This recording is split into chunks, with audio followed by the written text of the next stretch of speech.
안녕하세요. 모디어 플란트 원장 유하정입니다. 모발 이식이 대중화된 지 사실 꽤나 많은 시간이 흘렀어요. 그렇기 때문에 모디어 플란트를 찾아주시는 환자분들은 재수술을 고민하시는 분들도 굉장히 많이 오십니다. 오늘은 재수술이 처음 수술과 무엇이 다른지, 그리고 왜 다른지, 왜 모디어 플란트가 재수술 영역에서 강점을 가지고 있는지에 대해 이야기해 보려고 해요.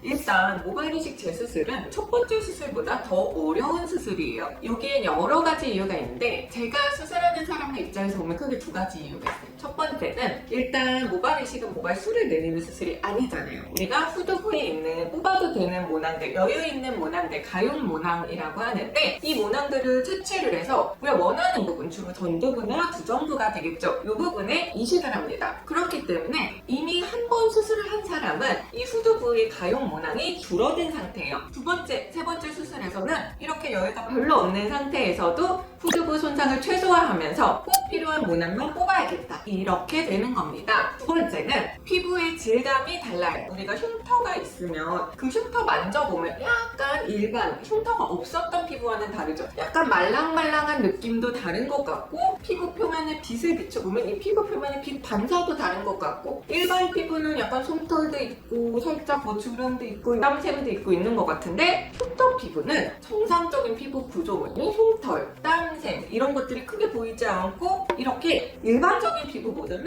좀 다른 피부 특성을 띄어요. 이런 흉터화된 피부는 일반 피부보다 회복 속도도 느리고 이식했을 때 이식 모낭이 좀 더 잘 살아갈 수 있는 환경에 있어서도 불리한 조건입니다. 그래서 이 흉터 부분이 어디 있어요? 후두부에도 있고 앞에도 있습니다. 내가 원했던 그 밀도, 미용적으로 예쁘고 좋은 밀도 이런 것과는 달라서 울면서 그 정도로 재수술 선택하시는 분들도 사실은 굉장히 많단 말이에요. 그랬을 때 왜 이식이 잘 안 됐냐 이런 걸 보면 적게 심어서 밀도가 떨어진 경우도 있고 많이는 심었는데 여러 가지 문제에 의해서 피부에 흉터만 남기고 잘 살아남지 못한 경우도 있어요. 즉 피부 질감이 첫 번째 수술은 다 정상 피부였는데 두 번째 수술부터는 이 피부의 질감 혹은 피부의 정상 구조물들이 파괴된 경우들이 꽤나 있어서 이런 면들이 회복을 좀 더 지연시키고 생착을 어렵게 할 수 있습니다. 이런 것처럼 재수술 모발 이식은 첫 번째 모발 이식보다 시간도 많이 걸리고 수술 난이도 자체도 더 높고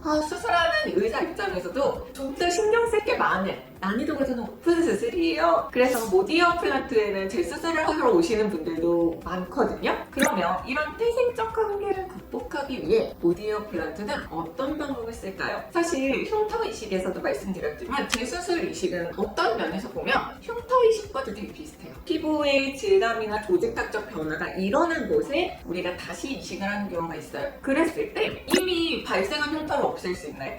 아니요, 그건 불가능해요. 이미 일어난 일을 되돌릴 수는 없어요. 모낭이 이식되면 이건 사실 조그마한 장기를 이식하는 것과 똑같아요. 그랬을 때 얘가 잘 자리 잡을 수 있도록 정말 우리가 해줄 수 있는 것들을 최대한 다 해주려고 합니다. 또 수술 직후에는 혈류 개선제를 같이 써서 이식 모낭에 혈류가 잘 공급될 수 있도록 하고요. 수술 다음 날에는 고압산소 치료를 함께 병행함으로써 피부의 회복 속도를 높이고 이식 모낭이 잘 생착할 수 있도록 합니다. 그리고 진짜 중요한 거, 우리가 이식을 할 때 모낭을 채취를 하잖아요. 그랬을 때 같이 버려지는 조직에서 모낭 줄기세포를 함께 채취해서 20부일 같이 주사를 해줍니다. 그리고 그 외에도 여러 가지 정말 생착률을 높이기 위해 불리한 환경의 피부를 도와주기 위해 정말 여러 가지 치료 방법들을 함께 해주고 있어요. 그렇기 때문에 한 번 모발 이식을 받아본 분들은 아시거든요.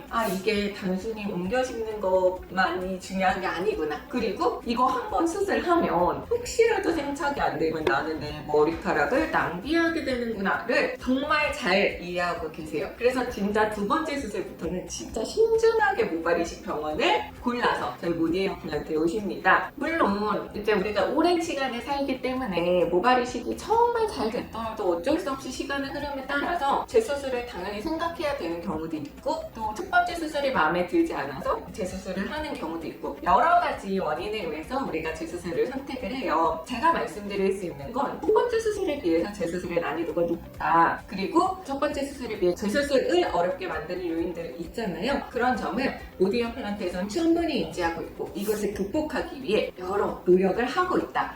실제로 재수술을 하고 나서 만족도가 정말 높고 다른 병원에서 정말 고생을 하셨던 분들도 대부분의 경우 정말 마음에 안 들어도 수술로 교정할 수 있는 경우들이다. 보디 임플란트에서는 이 재수술의 어려움을 충분히 인지하고 있고 이것을 극복하기 위해서 여러 방법들을 사용하고 있기 때문에 재수술을 고민하시는 분들이라면 꼭 보디 임플란트에 와서 상담을 받아보셨으면 좋겠습니다. 오늘 영상 시청해주셔서 감사하고요. 좋아요, 구독도 부탁드립니다. 감사합니다.